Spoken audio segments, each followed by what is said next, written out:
Hey, good evening, everyone. We're going to be starting at 5:35. If you're just joining us, we'll just give everybody a few minutes to get logged on.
Good evening. If you're just joining us, we're going to begin in 2 minutes, 5:35. We'll just give everyone a chance to log on.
Let's get started. Good evening. My name is Derek Bailey, and I'm with the city's Public Works Department in the Traffic Engineering Group. And with me tonight is Katie Momowski, and she is with our city's Transportation Planning Group. And we're here tonight to talk about a potential crosswalk at the Las Positas and Stanley intersection. I'll walk you through a potential crosswalk at the Las Positas and Stanley intersection. There's a few different configurations of the intersection that are possible. And we'll talk about some of the pros and cons with each. And we'll also discuss some timing and possible funding for the crosswalk. There is a funding opportunity to construct this crosswalk. There's a safety grant program called the Highway Safety Improvement Program. We call it HSIP for short. That's the first letter of each word in there. It's a combination of state and federal funds. It's administered by Caltrans. And the applications are due this summer. We'll get results this fall. And with this funding opportunity, it's specific to the Las Positas and Stanley intersection. So we don't have the flexibility to move it around somewhere else. And it is specific to a crosswalk, so it can't be some other type of improvement, whatever that may be. The reason grant funding is really important to the city in terms of delivering safety improvements is that there's a difference in funding between city funds and funds that we control locally and funds that we get grants for from higher levels of government. Higher levels of government won't pay for paving, sidewalk maintenance, storm drain maintenance, a lot of like the basic street maintenance we do. So that's where the local funds come in. And so when we can get grant funding to pay for some of these safety improvements, it reduces the burden on the local funds and we can keep more money directed towards street maintenance. So that's why grant funding is really important. Why a crosswalk at the Las Positas and Stanley intersection? There's limited crossing opportunities across Las Positas. And if you live in the San Marquez neighborhood, I'm sure you're well aware of this. What's missing right now as far as good connectivity, especially if you're in kind of the upper part of San Marquez, is connectivity to the golf course and State Street. And so here's a map of Las Positas. You can see up top, if you can just follow my cursor, there's the traffic signal up at State Street. There's a crosswalk there. And at San Onofre, right in front of Adams School, and then down at Calle Real. But kind of right here in the middle of the corridor where Stanley is, there's no formalized crosswalk right now. This just illustrates the sidewalks and the black lines. So along the east side, the sidewalk goes from Calle Real and it ends just north of Stanley. But on the west side, it goes all the way from Calle Real up to Macaw. And then there's that little beaten path that runs into the back of Loretta Plaza. So in terms of getting to the golf course or Upper State Street, it's really about getting across Las Positas to make use of that west side sidewalk. We have fielded a few questions about why not an east side sidewalk. And an east side sidewalk would be really expensive to build. And it would come at the cost of a lot of these trees that are along the east side of Las Positas. This little slope here would have to be excavated. We'd get into the roots of the trees. Retaining walls would have to be built. And that kind of construction is very expensive. So this kind of project would be cost prohibitive. It's not something that would be something we could get grant funding for. So again, it would come at the cost of local funds, which kind of diverts funds away from basic street maintenance. We have a pretty significant backlog of basic street maintenance. Now here's another photo of the east side. And again, that steep hillside would have to be excavated into with a retaining wall. Retaining walls are quite expensive. And then up towards the Macaw intersection, right across from the McKenzie Park driveway, again, very expensive. And then we're also getting into some utility conflicts, which always add to the cost of projects. So back to this slide, just showing where the sidewalks are in terms of connectivity and making use of the existing sidewalks. A sidewalk at Stanley is the most cost-effective way to do that. So that's really where we focused our investigation, was into a crosswalk at Stanley. Why a crosswalk and not a full traffic signal? And a few reasons. Traffic signal installations must meet manual and uniform traffic control device thresholds. So that's the federal and state traffic manual, and it has some thresholds within it in terms of minimum traffic volumes or collision history, delay for side streets. They set the bar fairly high for installation of a traffic signal, and Las Positas and Stanley falls well short of those thresholds. A traffic signal, the second reason, the traffic signal would likely cause additional cut-through traffic from De La Vina Street. So if you could think, if there was a traffic signal at Stanley, that would kind of formalize that street as being a more major street and make it obvious to people that that is a major exit from the neighborhood. And so I think it would attract more traffic cutting through from De La Vina, more traffic on Stanley. And also funding, as I mentioned earlier, the funding opportunity that we have through the Highway Safety Improvement Program is specific to a crosswalk. The Highway Safety Improvement Program would not fund a traffic signal at this location. So what would the crosswalk look like? And the Mackenzie Park crosswalk that was built a few years ago on the north side of Mackenzie Park at State Street is a good example. This image on the right just shows that crosswalk right after it was installed. And some of the features that that crosswalk has is a center island, an east side curb extension, flashers, pedestrian activated flashers, and lighting for nighttime. So just how would that apply to the Las Positas and Stanley intersection? There's a couple different configurations, as I mentioned earlier, and I'll show you those and kind of the pros and cons with each one. So if this is Stanley Drive here where my cursor is hovering over, the best place for a crosswalk is across the south side of the intersection. Going into this investigation, I thought that the sight lines were going to be our biggest challenge to overcome, but if you go about 10 or 15 feet south of the curb line for Stanley, there's actually a bit of a crest of the hill right there, and the sight lines for northbound are quite good. And I thought that was going to be our biggest challenge. But as you can see here, some of the features, there would be this raised island, pedestrian refuge island that we call it, curb extension on the east side. These little pedestrian symbols, those would be where some of the flashers would be installed, and a street light.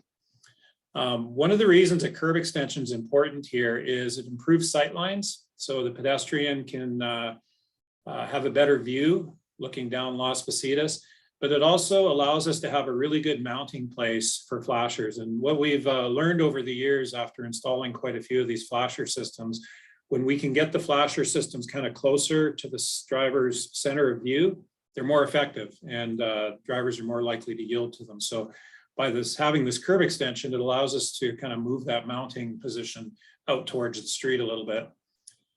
Something unique here that we're considering is, you can see this is a little bike bypass.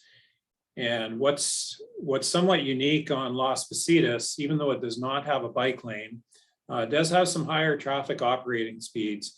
And so if you think about if there were to be a cyclist riding up the curb, if they were to get to this curb extension right at the same time as a platoon of traffic is coming up Las Positas, they could get pinched off. And that's a safety issue that we're concerned about. Even though there aren't a lot of cyclists on Las Positas, when it does happen, we want to make sure that they do have a place that they can keep going. So that would be the purpose of this right here. So like I said, it is something new to Santa Barbara. Other communities use it. And I don't think it would be used all that often, but when a cyclist goes through, they would have that option just in case there's traffic there at the same time. The main sight distance challenge is actually southbound. It's not northbound. Northbound has 2 lanes. Southbound has the 1 lane after the restriping a few years ago. But this is the view looking southbound, and you can see where Stanley is kind of off to the left-hand side of the screen. It's on the inside of a curve. So if you're thinking about a pedestrian on the golf course side that wants to cross back over to the Samarkand side, they'd be standing roughly where my cursor is hovering over here. And like I said, it's on the inside of a curve. So there would have to be some vegetation removal just to make sure that pedestrians are visible. But in addition to that, we're planning to use what's called an advanced flasher. And I'll show you what that looks like. So if we look back at that layout that we looked at earlier with the crosswalk on the south side of Stanley and just kind of zoom out a little bit, about 150 feet prior to the crosswalk, kind of up close to where the bus stop is right now, we would put an advanced flasher. And that advanced flasher would look like that. So that flasher would activate at the same time as the crosswalk flashers. This is an installation that we recently completed on West Carrillo Street over the winter. You can see the crosswalk in the background over here, but yeah, it just gives that driver an extra heads up that something's happening up ahead, just in case they're not expecting it on the inside of that curve. And also, before I go too far, the bus stop, we would add some sidewalk just so you can get to that bus stop that's kind of in the dirt right now, just so there'd be a nice place for riders to wait. So Steve, one of the guys in our office, he's great at Photoshop, and he put this together. You can just get an image of what that crosswalk would look like looking north on Las Positas at Stanley. And you can see the island, that curb extension with flashers on both sides and improved street lighting. Okay, and as I mentioned, that's option number one. So then we go to option number two. And what's different about this option, everything else is the same. There's still an island, the flashers, lighting, that curb extension. But what's different is the shape of this island. And you can see the shape of the island extends a little bit further north into the intersection. And what that would do is it would make it prohibit left turns. So if you're coming out of Stanley, it would force you to turn north. So no more left turns out of Stanley onto southbound Las Positas. The reason we're showing you this is just because over the winter, we did get some comments from the public in your neighborhood that thought it was a good idea to prohibit left turns. So that's why we're showing this. But there are some pretty significant trade-offs, and I'll dive more into that. This is the collision history at the Stanley intersection. So this is over the last 5 years. In 2017 and 2018, there were collisions involving left turns out of Stanley and collided with somebody going southbound on Las Positas. That was before the restriping. And in March 2018, there was that head-on collision where there was a sports car going quite fast southbound, and they crossed over the center line and collided head-on with somebody going northbound. Then in February 2019, there was a left turn involved collision, somebody turning left out of Stanley and collided with somebody going northbound. So that's over the last 5 years. None of the collisions at Stanley have been, none of the reported collisions, I'll say, have been since the restriping. And so when we kind of look at it from a traffic engineering perspective, 3 left turn collisions over 5 years, especially it being over 3 years since the most recent one, to me, that's not really a strong reason to prohibit left turns out of Stanley and create some potential traffic issues in the neighborhood. Because this is what's likely to happen. If we back up and look at a map of your neighborhood, if you can't turn left from Stanley onto southbound Las Positas, what's likely to happen, most of that traffic is going to go down Clinton Terrace to San Onofre and turn left onto Las Positas at that traffic signal. That's what we call traffic diversion. So if we look at the daily traffic volumes right now, it's pretty evenly split, about 250 a day turn right to go north on Las Positas and 250 a day turn left. And if we think about if you can't turn left from Stanley on the Las Positas anymore, what I would expect is most of those 250 drivers that turn left on Las Positas would probably go down Clinton Terrace. And if I lived on Clinton Terrace, I don't think I would like that very much. So unless there's a really strong community consensus to go with option number 2, we're proposing option number 1. Like I said, the collision history over the last 3 years has been very good since the restriping. And I think with this option number 1, we can improve the pedestrian connectivity to the other side of the road. So that's the presentation, short and sweet. Just in terms of next steps, please share your opinion. I'll show you on the next slide how to participate tonight, but if you want to email me, my email address is up on the screen. Later in May, we're expecting Caltrans to have what we call a call for projects. So they'll start accepting applications for construction for the crosswalk. It's probably going to be in the $200,000 to $300,000 range. We're just kind of digging into the cost estimate right now, but typically these crosswalks are in that range. We are planning to begin design. Normally we don't begin design until we hear back from Caltrans, but we do know there's a bit of a pent-up demand for this crosswalk. So we're going to go ahead and begin design because we feel good that the grant application will be approved. We'll hear back in the fall, and then construction will likely be about a year later, 2023, possibly even early 2024.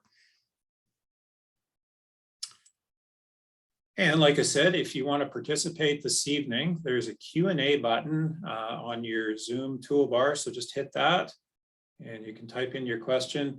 And Katie is going to be reading those questions out. And my email address is up on the screen there if you'd like to send me an email instead. Thank you, Derek. We do have some questions. So this first one, you may have covered it in your presentation, but there was a question that says, has a sidewalk expansion been considered, especially for the east side of Las Positas Road? Yes, thank you. Yes, the reason a sidewalk on the east side of Las Positas is not being considered is cost. Going up the east side of Las Positas would require quite a bit of excavation and retaining walls, and it would be a very expensive project, and much more than a grant would be able to pay for in that area. So that's why we're focusing on a crosswalk to make use of that west side sidewalk. Okay, thank you. The next question is there a reason the funding can't be used for more general traffic calming along a longer length of Las Positas? Yes, like I mentioned, the Highway Safety Improvement Program is specific to this location and specific to this improvement, a crosswalk improvement. So it's not something that we have the flexibility to build something else. It's just the rules of the program. Okay, thank you. We have another question that says, has consideration been given to flashing red lights? They've experienced that some drivers seem to not notice the small yellow or orange flashers. Yes, good question. So that manual and uniform traffic control devices that I mentioned earlier that kind of sets the thresholds for when a traffic signal can be installed, it's a really thick manual. It's like 1,500 pages, and it goes into all sorts of details about traffic control devices. Like, if you've ever thought of why does a stop sign have 8 sides? Well, it's because the manual on uniform traffic control devices says it has to. And so we as a local agency don't have the flexibility to change that. And along with that comes how those flashers have to operate. Yellow lights mean a warning. Red lights, as I think you're alluding to, mean stop, but they're not allowed to be used in that configuration together. We can't use like a stutter flash with red lights. There is a different style of crosswalk. Galida's used it on Hollister and Old Town Galita, called a pedestrian hybrid beacon. It looks a little bit more like a traffic signal. The drawback with that is drivers in our area are not familiar with them. It's got a really unique sequence to it. And some of the bigger cities have them deployed pretty widespread, but from what I've seen in Galita, there's been a bit of a learning curve, and we don't have any other locations in Santa Barbara that we're planning them. So if we were planning to have 10 or 15 of them around the city, I think it might be a better application because there'd be that driver familiarity with it. But I'm a little hesitant to introduce it just at this one location. So that kind of leads us back to the yellow flashing lights. Thank you. Another question we received says, has any consideration of making Las Positas 1 lane going north from Calle Real to State and lowering speed limit all through there? So I guess, has that been considered? Yes, we looked at that when the restriping was done back in 2019, and we did have a few public meetings about it and ultimately brought it to City Council. The reason that 1 lane works southbound and we don't think it would work very well northbound is the way traffic enters the corridor. The traffic volumes are quite even north and southbound, but if you can just imagine going up to the State Street and Las Positas intersection and think about the way that traffic signal sequence works, it kind of meters the way traffic enters southbound. So there's not a rush of traffic entering that corridor all at once. Think about, people turning right off of State Street, and then people going south from San Roque onto Las Positas, then people turning left from State Street onto Las Positas. It spreads the traffic out. So we were able to concentrate that traffic from 2 lanes into 1. And on the flip side of that is on Las Positas, if you can think about the traffic signals at either Calle Real or at San Onofre, when those lights are red and they turn green and there can be 10 or 15 vehicles queued up at those intersections, and those platoons of vehicles all start moving north at the same time together, it would be really difficult to concentrate that traffic into 1 lane just because it is entering that area at the same time. So it just wouldn't work nearly as well just because of the way the traffic enters the corridor. As far as the speed limit goes, according to state law, we have to set the speed limit based on the speeds that drivers are traveling. So we have to do what's called a speed survey, and we go out and we measure the speeds, and the speed gets set at the 85th percentile. So that's state law. We're not able just to lower the speed limit arbitrarily. So that's why it's 35 miles an hour. Thank you, Derek. We received a question related to speed. It says, could signs showing driver speed, like at Shoreline Park, be installed to remind drivers of their speed? We're not installing any of those signs in the city right now. We get a lot of requests for them all over the city. And the reason we're holding back on those right now is we've only got 2 maintenance staff and that maintain all of our traffic signals and flashers in the city. And it's really the limit of how much they can reasonably maintain. And our highest priority is making sure those traffic signals and flashers work.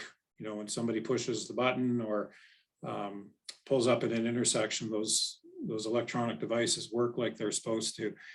And so we're just not adding more inventory of the electronic speed signs right now, just because they're a little bit lower priority than the flashers and the traffic signals.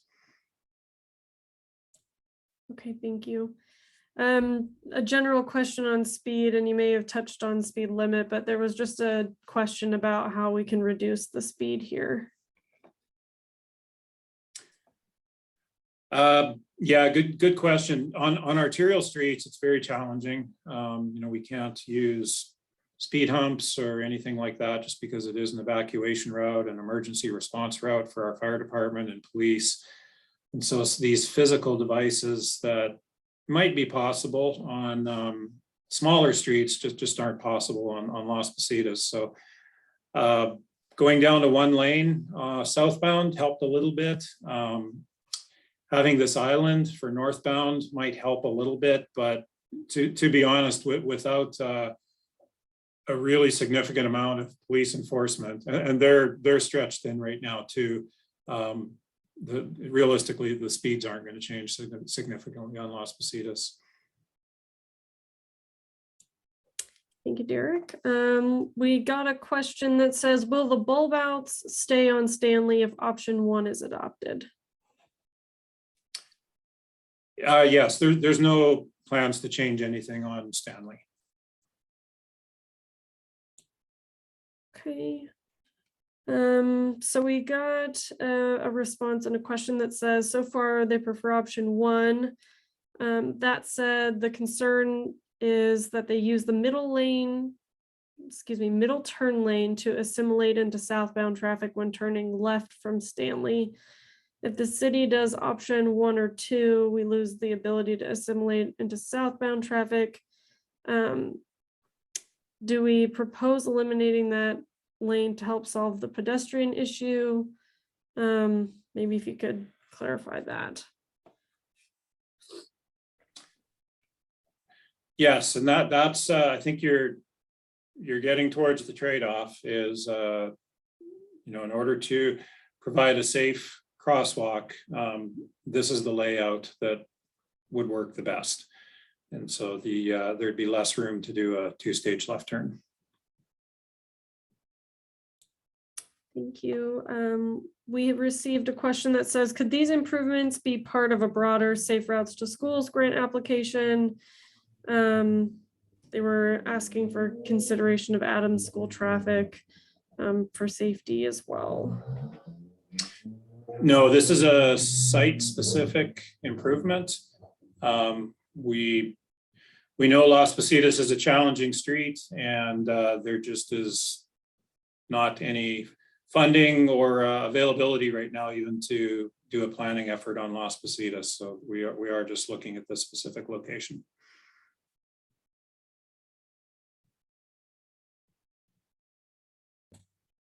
Okay, I'll wait a few minutes to see if we get some more questions that roll in.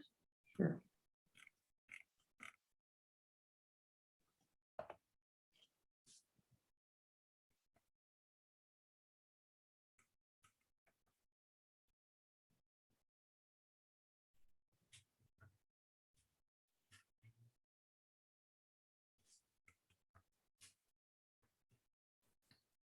Not seeing any new questions popping up at the moment. Okay.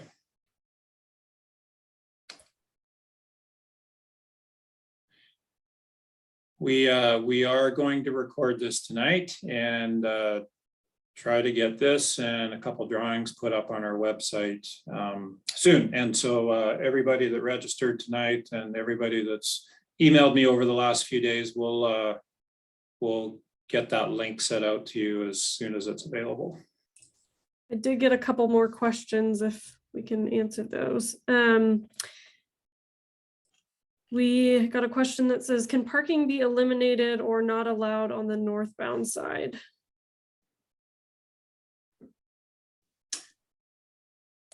Northbound. Oh, yes. Completely eliminating it may. The reason people are using it is because people need it generally. But perhaps there can be some red curb added to make sure that parking is happening a little bit further away from intersections. That would improve sightlines. I think if that's what the question is getting at is improving sightlines.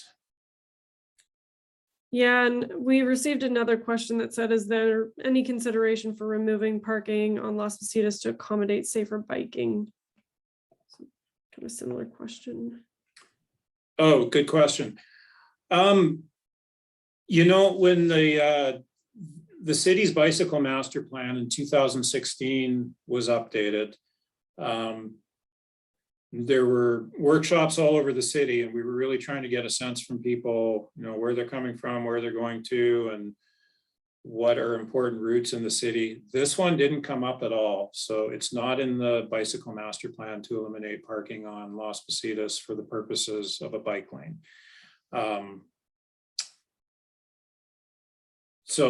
it's not to say that it can't happen, but it would have to be kind of a targeted project. And that's not something that's on our radar right now. But in the future, you never know. We are going to have to update the bicycle master plan comprehensively sometime in the future. I don't know exactly when, but yeah, for now, there's not any changes planned. Thank you. We received a question that says, what's the city's proposal for getting cyclists from north of state on Las Positas to the new protected bike lane? Long-term in the bicycle master plan, identified a pathway that kind of winds around the very edge of the golf course, the perimeter. And then there would be a overpass that would go over Kyriel, over the freeway, over the railroad tracks, and kind of drop in on Modoc, kind of about midway between Veronica Springs and Las Positas.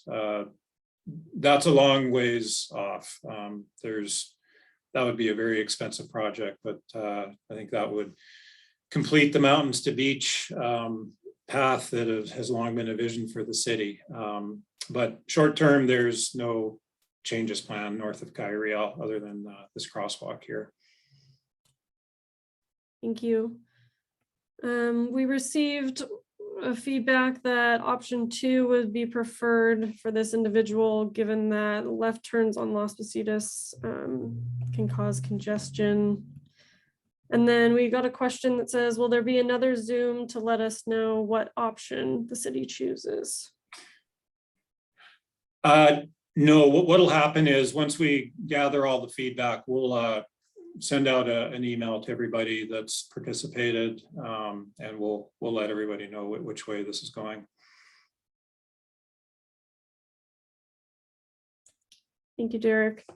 We got a question, and I'm not sure if you can answer it related to parking, but it says, it was a question whether people are parking on Las Positas because it's free, available, and more convenient than parking on private residences and backing onto Las Positas, or are they parking on Las Positas out of necessity?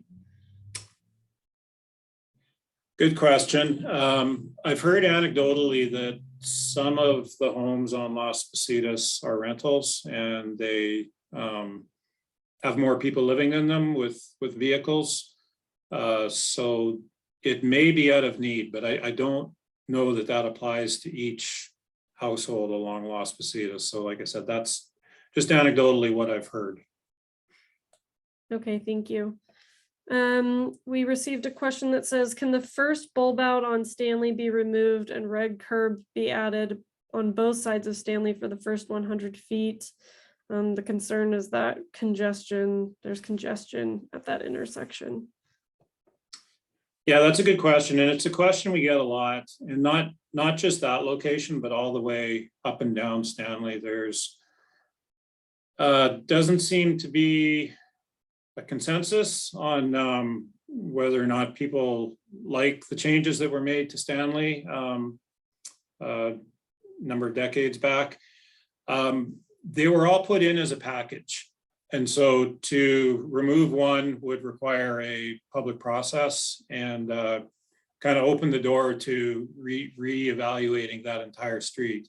We don't have the staffing available right now to open up a public process for Stanley to look at that. So for now, that first one's won't change until there can be a conversation about all of Stanley. Thank you. Looks like we got another attendee in favor of option 1, just to share that with you. Let's see. I think that might be it. And again, we can always have people email Derek any questions.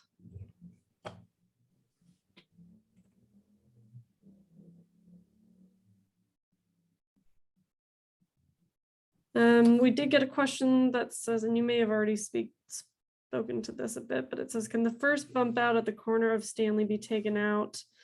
That area tends to get congested when turning at that intersection onto or from Las Positas. Yeah, as I mentioned, the features on Stanley, we'll call them, went in as a package and were vetted through a public process. So it would take a public process to make changes to that package. So that's not on our radar right now. Thank you. Okay, I'm not seeing any project-specific questions coming up at the moment. Oh, there's one about a pedestrian bridge in front of Adams School. Let's see. Yeah. Yes. Go ahead. Sorry. I can read the question if you'd like. If you don't mind. Sure. It says, how about a pedestrian bridge in front of Adams School for the safety of children?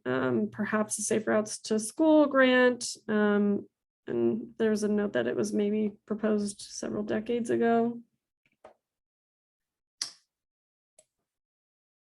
Yeah, it would be a very expensive project. I don't expect it would be competitive for Safe Routes to School funding. The state Safe Routes to School funding, it's a very competitive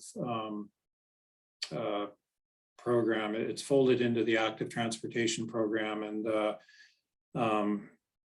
yeah, I don't foresee it being competitive, obtaining outside funding for it. But even at a more fundamental level, pedestrian bridges within the city likely wouldn't work that well. The approaches that you need to get up and over a roadway, just to make them accessible to everybody, they have to have really long ramps up.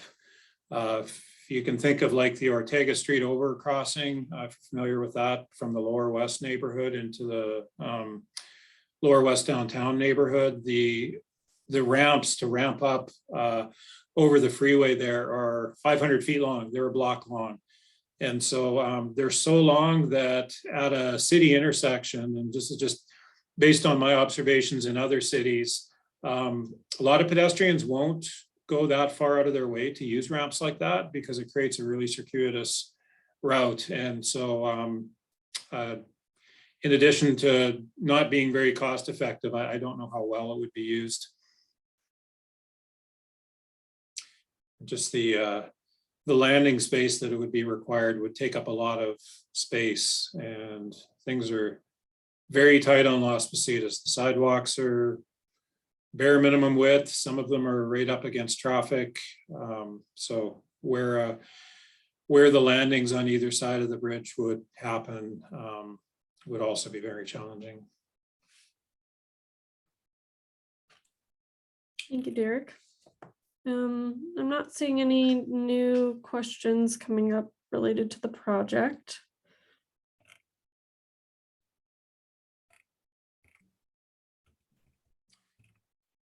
Good.